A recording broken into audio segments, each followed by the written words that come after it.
Hello, survivors. Thank you for taking the time to listen to the story. If you haven't already done so, please subscribe to our channel.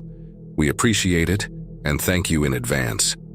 Please leave the name of the city you're listening from in the comment section below. It helps us see our reach in the community. Let's start the story. I've always been able to smell a storm coming. Not just rain, dust storms, blizzards, even electrical failures. There's a certain weight to the air before disaster strikes. That Wednesday morning, the air hung so heavy I could barely breathe, though the sky stretched clear blue for miles.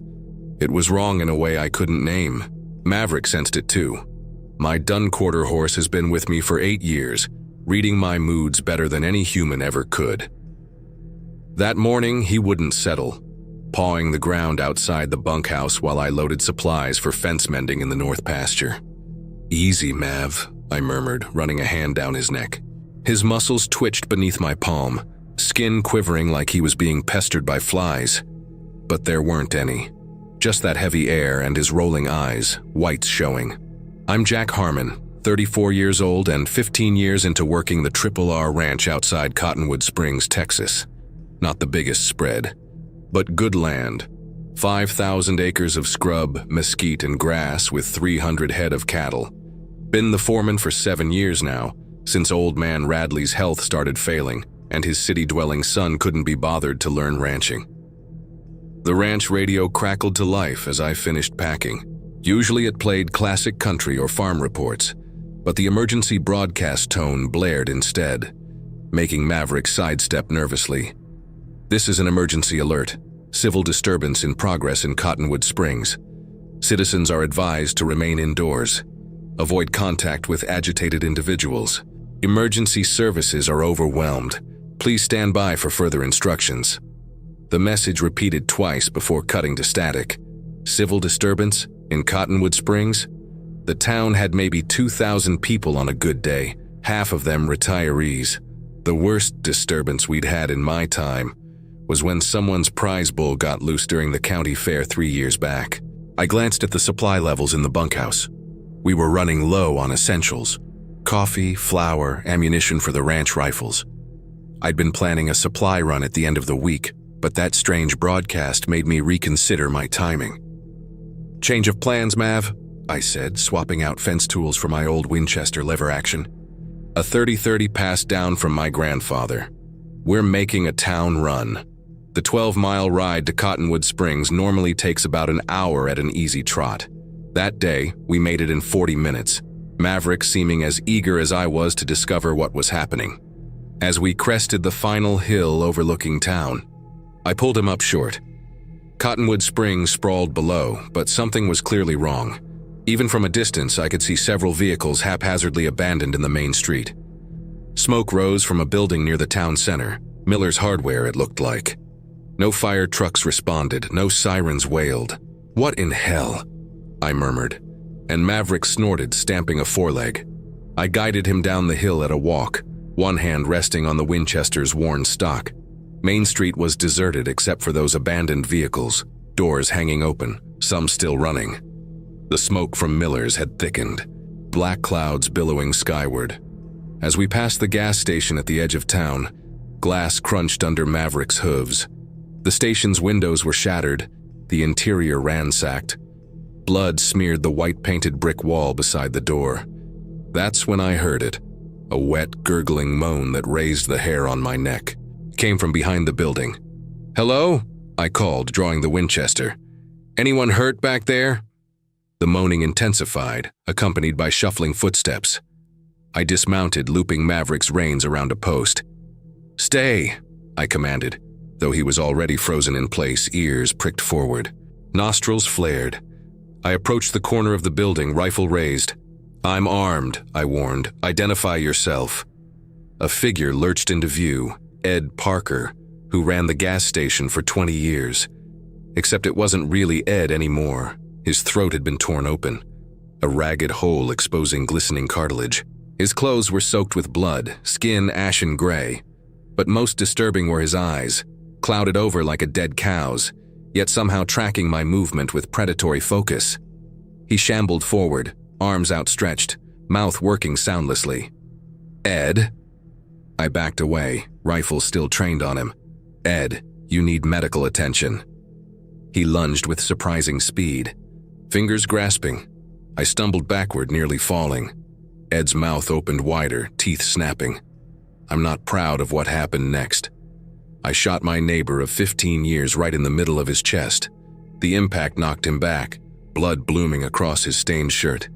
He should have dropped, he didn't. Ed straightened, looking almost confused, then advanced again with renewed determination. A cold realization washed over me. I'd seen similar behavior once, in a rabid coyote that kept coming despite being shot. But this was Ed Parker, not some wild animal. Or was it? Whatever humanity had been in Ed's eyes was long gone. The second shot took him through the head. He collapsed instantly, a puppet falling lifeless to the ground. Breathing hard, I approached cautiously, rifle still trained on his motionless form. Up close, I noticed the bite marks, human-shaped, covering his arms and neck. Some were fresh, others partially healed. Like whatever happened to Ed had been a gradual process.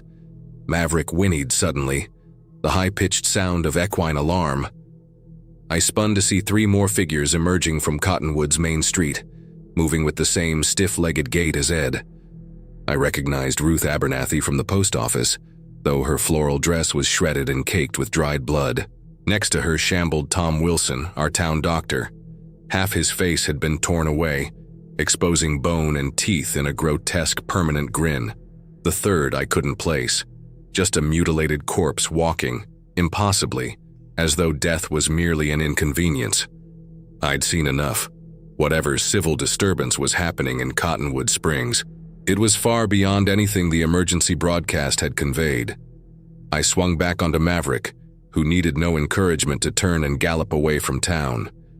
The Walking Dead followed, their determined stagger no match for a quarter horse at full speed. We cut across country rather than taking the road, my mind racing faster than Maverick's hooves pounded the hard-packed earth. The images repeating, Ed's vacant eyes, his insatiable advance, the bullet that finally stopped him. The ranch came into view just as Maverick began to tire. I slowed him to a walk for the final approach, scanning the horizon in all directions. Triple R looked peaceful, undisturbed. Carlos, our ranch hand, was loading hay into the back of the old Chevy pickup, seemingly unaware that the world had changed. I opened my mouth to call out a warning, then froze. Someone was approaching Carlos from behind, Pete Gunderson, who worked the night shift at the Cottonwood Diner. Pete, whose throat now gaped open like Ed's had, blood blackened to tar down his shirt front. Pete, whose glazed eyes fixed on Carlos with a hunger that made my blood run cold. "Carlos!" I shouted, spurring Maverick forward. "Behind you!" Carlos turned too late. Pete was on him in seconds, teeth sinking into his shoulder. Carlos's scream cut through the morning air, raw and primal.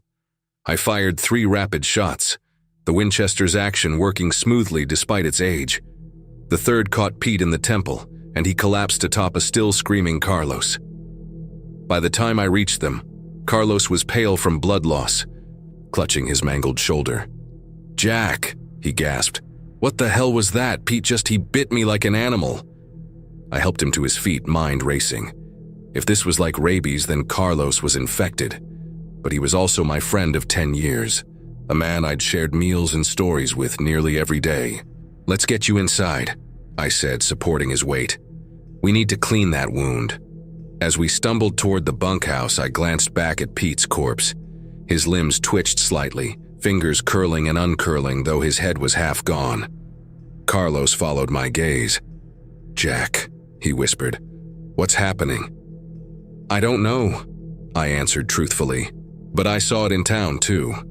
People who should be dead, walking around, attacking others. Like zombies?" Carlos laughed weakly, then winced as the movement jarred his injury. "I guess that's as good a word as any." Inside the bunkhouse, I sat Carlos at the kitchen table and retrieved the first aid kit. As I cleaned his wound, ragged and deep with clear teeth marks showing, the ranch radio crackled again. "This is the emergency broadcast system. The governor has declared a state of emergency for the following counties: Travis, Williamson, Burnett, Llano, San Saba, and McCulloch. Citizens are ordered to shelter in place. Military assistance has been requested. Avoid all contact with infected individuals. Symptoms include fever, disorientation, and violent behavior. Infection is spread through bodily fluids, primarily saliva and blood. Carlos and I exchanged a look. "Jack," he said quietly, "you need to tie me up." "What?" "No, I'm not." "You heard the radio. I'm infected." He held up his hand, which had begun to tremble slightly. "I can feel it, like fire in my veins. Please, before I become like Pete." I wanted to argue, to tell him he'd be fine, but the certainty in his eyes stopped me. Carlos knew, just as I knew, that whatever this infection was, it moved quickly. I found rope in the supply closet, the same kind we used for calves during branding. Carlos sat quietly as I bound his wrists and ankles to the sturdy wooden chair. "Would you write a letter to my mother?" he asked, voice already hoarsening. "Tell her what happened. In case I don't, you'll deliver it yourself," I insisted, though we both knew it was a lie. Carlos's condition deteriorated rapidly over the next hour. His skin grew feverish, then ashen. His breathing became labored, punctuated by wet coughs that brought up dark blood. All the while, Maverick paced outside, occasionally whinnying as though sensing the wrongness inside the bunkhouse. When Carlos's eyes began to cloud over, I knew what was coming. "Jack," he rasped, his final moment of lucidity, "don't let me become one of them." I nodded, unable to speak around the knot in my throat. "And the cattle," he added. "They'll need moving to the high pasture if—" He convulsed suddenly, head snapping back with enough force to crack the chair. When he looked at me again, Carlos was gone. Something else stared out from behind his eyes. Something hungry. The creature that had been Carlos snarled, straining against the ropes with inhuman strength. The chair creaked, wood splintering. I raised the Winchester, hands shaking for the first time since I was a boy learning to shoot. "I'm sorry," I whispered, and pulled the trigger. Afterward, I sat on the bunkhouse steps, Maverick nuzzling my shoulder as if trying to comfort me. In the distance, I could see dust rising, vehicles approaching from the direction of town. Whether they carried survivors or more of the infected, I couldn't know. One thing was certain: the RRR wasn't safe anymore. I gathered what supplies I could carry: ammunition, jerky, water, coffee, a bedroll. Enough to survive in the backcountry for a week or more. Maverick stood patiently as I saddled him and secured my belongings. As the dust cloud grew larger, I swung into the saddle, patting Maverick's neck. "Just you and me now, boy," I said softly. "Let's ride." We headed north toward the high country where the summer grazing was good. Behind us, the first infected from town reached the ranch, shambling through the gate I'd left open. The world had ended, but out here, with a trusty horse beneath me and miles of empty country ahead, I figured we still had a fighting chance. Maverick and I rode hard for 2 hours, following game trails and dry creek beds, places I'd hunted since I was a boy. Every so often, I'd rein him in and listen for engines, for gunshots, for the moans of the infected. Mostly I heard birds and the whisper of wind through mesquite, but twice I caught the distant rumble of military aircraft, big cargo planes heading west. When we reached Coyote Ridge, I dismounted to give Maverick a rest. The limestone outcropping provided a natural lookout over the valley below. Through my binoculars, I could see smoke rising from half a dozen locations across the landscape. Cottonwood Springs was barely visible on the horizon, a smudge of darker smoke against the blue sky. To the east, the larger town of Mason glowed with what looked like a widespread fire. I checked my phone. No service. As expected. The ranch radio had mentioned military assistance, but from what I could see, either they hadn't arrived yet, or they were overwhelmed too. We needed a plan. The high country was good for temporary refuge, but eventually, we'd need more supplies. I'd packed enough for a few days at most, and Maverick would need proper grain soon. There was an old line cabin about 10 miles north that the ranch used during spring roundup. It might have some stored supplies, and it would offer better shelter than sleeping rough. As I scanned the valley one more time, movement caught my eye. A herd of cattle, not triple R stock based on their coloring, was drifting across the rangeland, moving with the nervous energy of animals that had broken through fencing. Behind them followed a pickup truck, weaving erratically. I trained my binoculars on the vehicle. It was a faded blue Ford, and even from this distance I could tell something was wrong with the driver. The truck swerved suddenly, plowing through scrub and coming to rest against a boulder. The driver's door opened and a figure stumbled out, moving with that same stiff gait I'd seen in town. Another infected. Out here, miles from anywhere. "This thing's spreading fast," I murmured to Maverick, who flicked an ear in my direction. "Too fast." I tucked the binoculars away and remounted. The line cabin was our best bet now. We'd hole up there, figure out what supplies we had, then decide on a longer-term plan. Maverick picked his way carefully down the backside of the ridge, hooves clattering on loose shale. We were making good time when a shot rang out, the report echoing off the canyon walls. I drew the Winchester from its scabbard, scanning the terrain. The shot had come from ahead of us, maybe half a mile away. "Easy," I whispered, feeling Maverick tense beneath me. "We'll just take a look." We proceeded cautiously, using the scattered juniper for cover. As we rounded a bend in the trail, I spotted the source of the gunfire. A young woman, maybe 20, holding a small revolver and shaking hands. She was backed against a rock face, and before her lay the body of one of the infected, a ragged hole where its eye had been. "Hello, the trail," I called, keeping my distance. "You all right, ma'am?" She whipped around, gun trained in my direction. "Stay back!" she shouted, voice cracking with fear. I raised my free hand slowly. "I'm not infected, just passing through." Her eyes darted between me and Maverick, suspicion giving way to desperate hope. You're a real person? Not one of them?" "Real as they come." I holstered the Winchester to show I meant no harm. "Name's Jack Harmon, foreman at the Triple R Ranch." She lowered her weapon slightly. "Lily Mendez. I was camping with friends up at Broken Bow Lake when those things attacked. I ran. Been running ever since." As I drew closer, I could see she was in rough shape. Her jeans were torn at the knee, blood seeping through from a nasty scrape.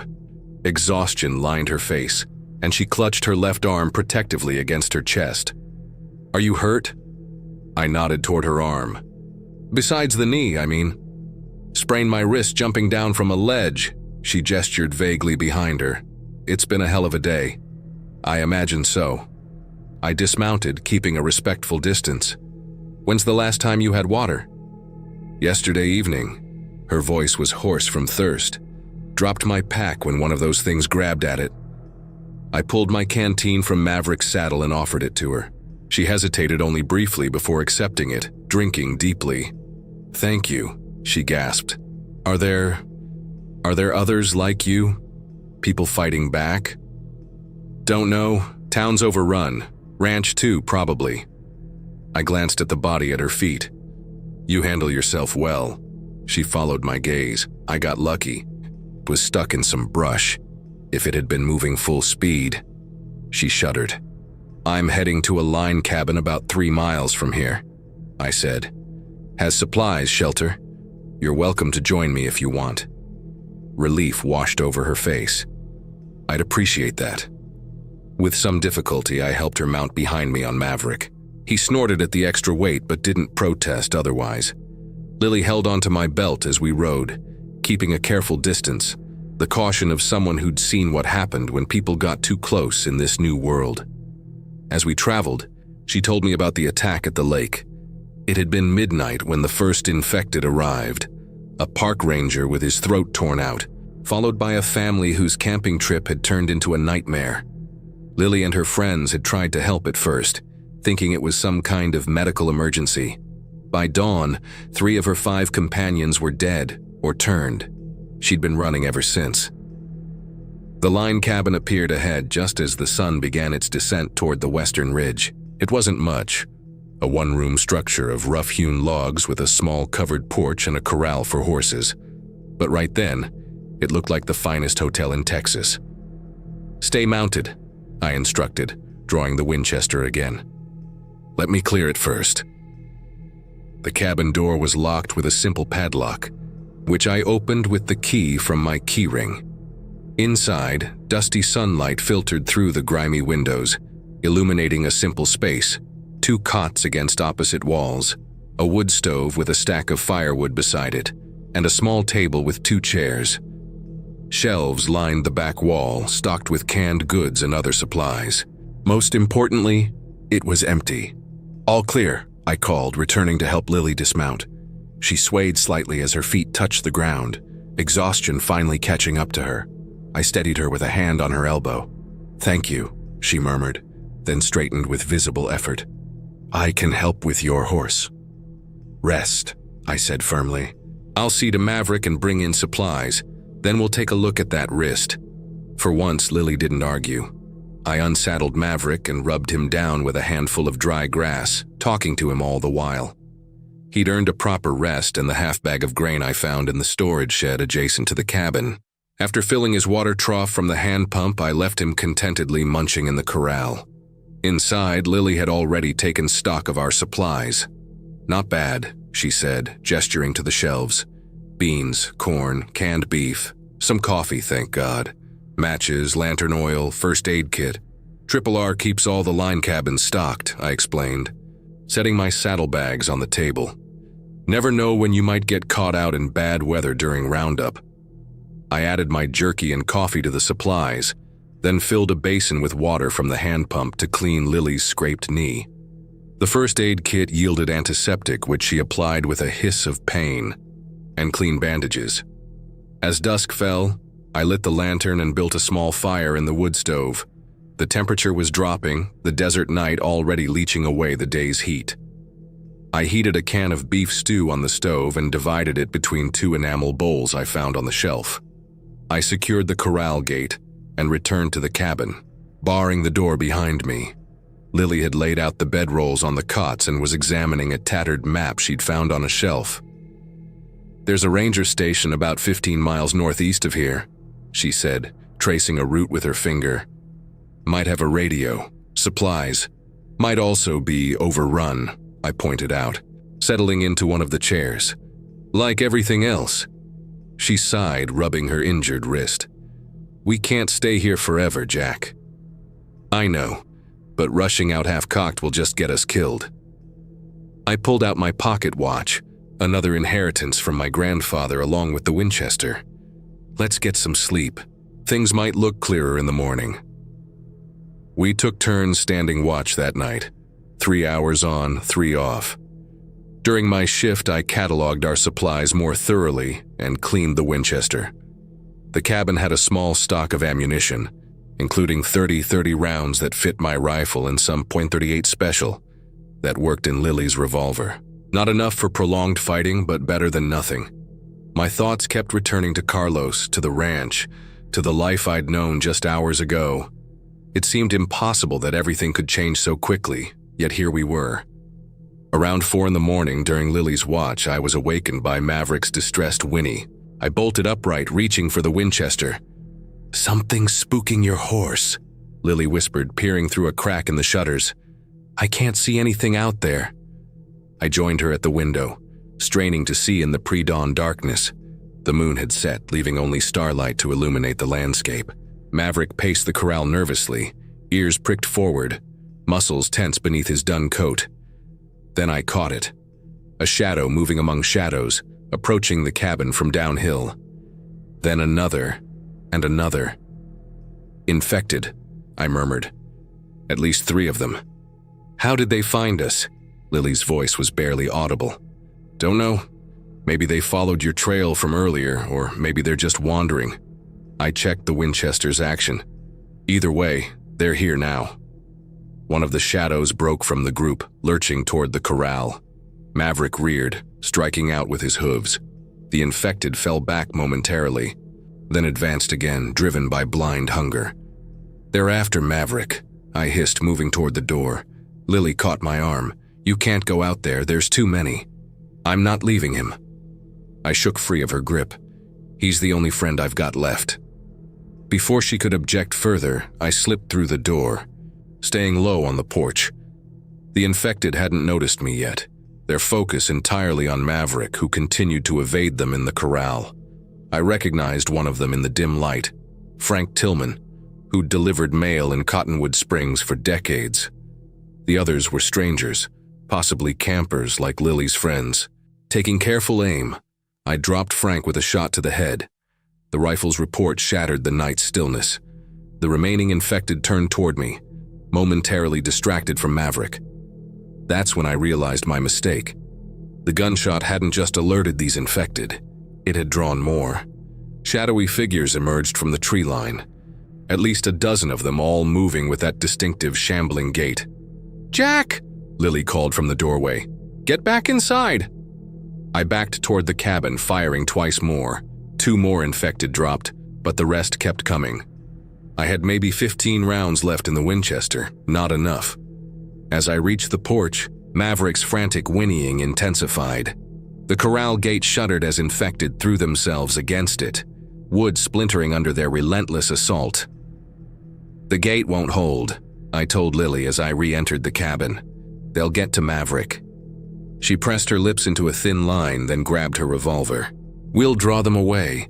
Make enough noise to pull them off the corral." It was a desperate plan, but the only one we had. We gathered what supplies we could carry, ammunition, water, some food, and prepared to make our stand on the porch. Just as we opened the door, the corral gate gave way with a crack of breaking timber. Maverick bolted through the opening, scattering infected in his path. Instead of fleeing into the night, however, he charged straight for the cabin, leaping the low porch railing in a single bound. "Go!" I shouted to Lily, firing at the nearest infected. "Around back!" She darted around the side of the cabin, and I followed, Maverick thundering after us. Behind the cabin was a steep trail that led up to a ridge, difficult terrain for a horse under normal circumstances, but Maverick tackled it without hesitation. The infected pursued, their collective moans rising into the night air. A few stumbled on the rough ground, but most kept coming, driven by their insatiable hunger. At the top of the ridge, I paused long enough to take stock of our situation. The cabin below was surrounded now, infected pouring in from all sides. Our shelter was gone, along with most of our supplies. "What now?" Lily gasped, clutching a stitch in her side. I looked to the eastern horizon, where the faintest glow heralded the approaching dawn. "We keep moving. Head for higher ground." I helped Lily mount Maverick, then swung up behind her. The horse snorted, sides heaving, but responded readily to my commands.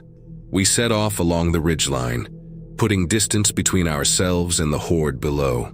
As the sun broke over the horizon, bathing the landscape in golden light, I allowed myself a moment of grim assessment. We had a rifle with limited ammunition, a revolver, whatever supplies we'd managed to grab, and a horse that couldn't run forever. Against us was an enemy that didn't tire, didn't stop, and seemed to be everywhere. But we were alive. And out here in the wild places I'd known all my life, we had advantages the infected didn't. Knowledge of the land, the ability to plan, to adapt. Maverick's ears flicked back, catching some sound behind us. I twisted in the saddle to see a lone infected cresting the ridge, followed by more. Even uphill, even over rough terrain, they kept coming.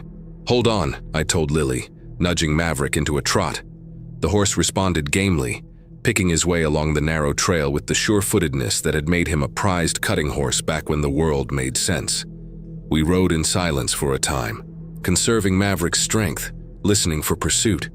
As the sun climbed higher, we descended into a canyon where a spring-fed creek provided water. While Maverick drank, Lily and I refilled our canteens. "I've been thinking," she said, breaking the silence. "Those things back there, they were drawn to sound, right? The gunshots, Maverick's whinnying?" I nodded, scanning the canyon rim for movement. "Seems that way. And they don't move very fast, especially over rough ground. Where are you going with this?" She pointed westward, toward a series of mesas visible in the distance. "If we can get up high enough, with only one way up, we could defend it, create a safe place." I considered her words. The idea had merit. Some of those mesas had sheer cliffs on 3 sides, with only a narrow trail leading to the top. Water would be the main issue, but if we could collect rainwater or find a spring, it's not a permanent solution, I said finally. But it might buy us time to figure out a better one. A twig snapped somewhere up canyon. Maverick's head came up, water dripping from his muzzle, ears pricked toward the sound. Time to move, I murmured, helping Lily remount. As we continued westward, I found myself thinking about the future in a way I hadn't since the outbreak began. Until now, it had been about immediate survival, escaping the infected, finding shelter for the night. But Lily was right. We needed a longer-term plan. The mesa would be a start. From there, maybe we could scout for other survivors, pool resources, begin to understand what we were facing.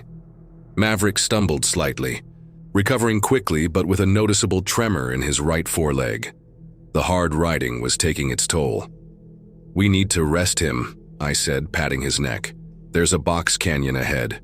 Good grazing, walls too steep for anything without hands to climb." Lily nodded. "How far to the mesas after that?" "Another day's ride, taking it easy on Maverick. And if more of those things find us?" I thought of Carlos, of Ed Parker, of the others I'd seen. People I'd known, their humanity stripped away, replaced by mindless aggression. "Then we do what we have to," I said grimly. "But we keep going." The box canyon was as I remembered, a natural fortress with steep walls rising 50 feet on 3 sides, a narrow entrance that could be defended or blocked if necessary. A small spring bubbling up from limestone created a pool of clear water at the canyon's center, surrounded by lush grass. I helped Lily dismount, then removed Maverick's saddle and bridle. The horse immediately lowered his head to graze, seemingly unconcerned by our precarious situation. While Lily set up a small camp, I climbed to a ledge near the canyon entrance that offered a good view of our back trail. Through the binoculars, I could see no sign of pursuit, but that didn't mean we were safe. As the sun began to set, casting long shadows across the canyon floor, I rejoined Lily at the camp. She'd built a small fire carefully shielded to prevent the light from being visible beyond the canyon walls, and was heating a can of beans. "Any sign of them?" she asked, offering me a portion of the beans on a flat rock that served as a plate. "Not yet, but they'll come." I accepted the food gratefully. They always do. We ate in silence, the weight of our situation hanging heavy in the air. After dinner, I checked Maverick's leg. No serious injury, just fatigue and some minor swelling. A night's rest would set him right. As darkness fell, the stars emerged once more, brilliant in the clear desert sky. Lily stared up at them, her face softened by firelight. "Do you think it's like this everywhere?" she asked quietly. "The whole world just ending?" I considered the question. Don't know. Maybe some places got hit worse than others. Maybe some didn't get hit at all. "You think there might be safe zones?" "Radio mentioned military assistance," I reminded her. "Means somebody's still in charge somewhere." She nodded, taking comfort in the thought. "My family's in Laredo. I keep wondering if they're okay, if they know what's happening. When we reach the mesa, we'll see if we can find a working radio," I promised. "Might be able to get some news, maybe even contact the authorities." "If there are any authorities left," she said softly. I had no answer for that. We took turns on watch again that night, the routine already becoming familiar. During my shift, I sat at the canyon entrance, rifle across my knees, listening to the night sounds. Crickets, an occasional owl, the quiet grazing of Maverick nearby. It was almost peaceful. Then, just before dawn, Maverick's grazing stopped abruptly. I turned to see him standing motionless, head high, ears forward, nostrils flared. He was staring intently at something beyond the canyon entrance. I raised the Winchester, straining to see in the pre-dawn gloom. Nothing moved on the plain outside, yet Maverick remained alert, muscles tense beneath his hide. Then I heard it, a soft dragging sound, like feet being pulled through gravel. It was followed by that now familiar moan, distant but unmistakable. They'd found us again. I woke Lily with a hand over her mouth, warning her to silence with a finger to my lips. She nodded understanding, grabbing her revolver as she rose. "How many?" she whispered. "Can't tell yet. At least one, probably more." We positioned ourselves on either side of the canyon entrance, using the natural rock formations for cover. I handed Lily the binoculars and she scanned the approaches as the sky lightened. "3 of them," she reported, moving slow but heading straight for us. I took the binoculars to confirm. She was right. 3 infected making their way across the scrubland toward our sanctuary. 2 men and a woman, all in the tattered remains of hiking gear. Probably more campers from the lake. We have options," I said, thinking aloud. "We can try to slip past them or we can stand and fight." Lily considered this. "If we run, we'll be on the open plain, nowhere to hide." "And Maverick's still tired from yesterday," I added. "Carrying double, he won't make good time." "So we fight." She checked her revolver. "Between us, we have enough ammunition to handle 3.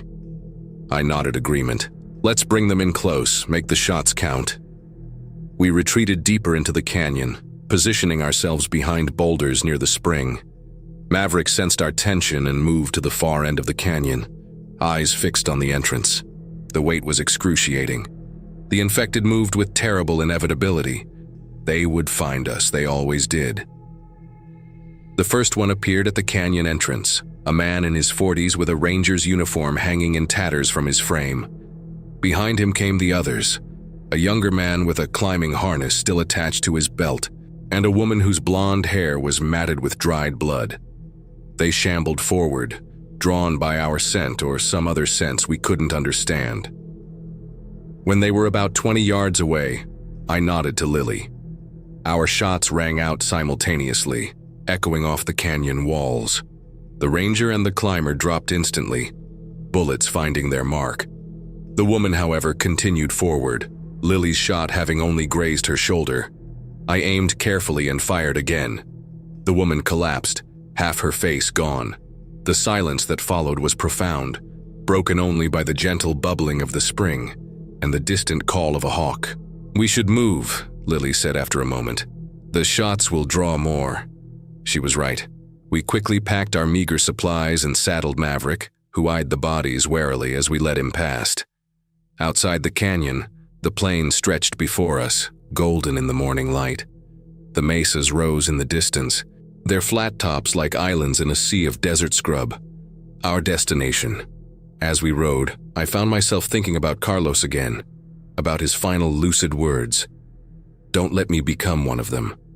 I'd granted him that mercy at least. The ranch, the town, my old life, all gone now. But here, with Maverick carrying us steadily westward and Lily's quiet determination beside me, I felt something I hadn't expected. Hope. Maverick's ears pricked forward, his stride lengthening slightly as we approached a rise in the land. Beyond it lay the mesas, and whatever future awaited us. "Just keep riding," I murmured, as much to myself as to Lily and Maverick. Keep riding. And so we did. 3 survivors against the dying world, chasing the promise of sanctuary on a distant mesa. The dead picked the wrong cowboy to chase.